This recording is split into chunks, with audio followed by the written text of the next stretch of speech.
চলো আজকে তোমাদের সঙ্গে শেয়ার করা যাক কলার মোচা দিয়ে পোলাও রান্না করা। এখানে আমি চাল নিয়েছি, কলার মোচাটা কেটে নিয়েছি, আর নিয়েছি পেঁয়াজ, রসুন আর আদা।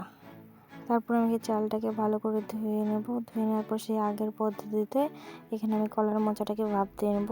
সেখানে আমি একটু সামান্য পরিমাণে হলুদ আর লবণ ব্যবহার করেছি, তোমরা দেখো।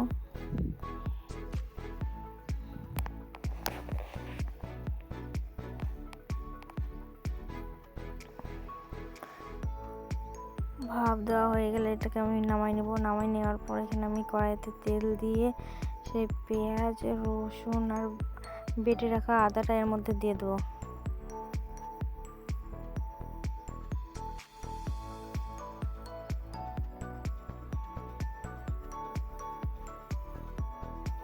এরপর এখানে আমি দিয়ে দেবো লবণ, শুকনো লঙ্কার গুঁড়ো আর একটু আদা রসুন বাটা।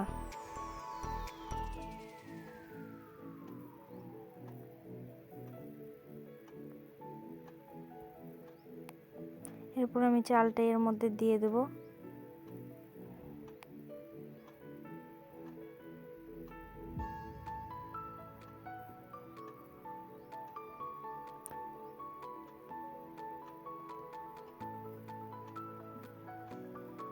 এরপরে সেই ভাপ দিয়ে রাখা কলার মোচাটাও এর মধ্যে আমি দিয়ে দেব।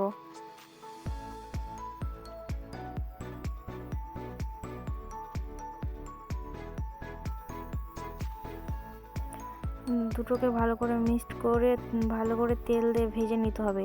তুমি চালটাকে যতটা ভেজে নিবা তোমার পোলাওটা ততটাই ঝরঝরা হয়ে যাবে, গায়ে লেগে যাবে না।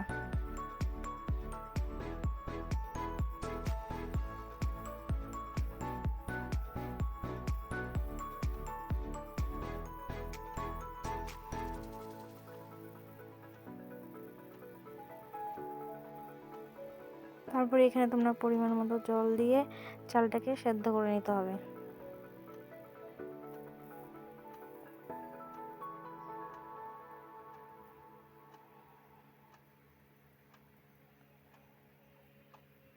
দেখতে পাচ্ছ এখানে জলটা শুকিয়ে গেছে। এখানে পোলাওয়ে জল রাখা চলবে না, না হলে পোলাওটা তোমার ঝরঝরা হবে না।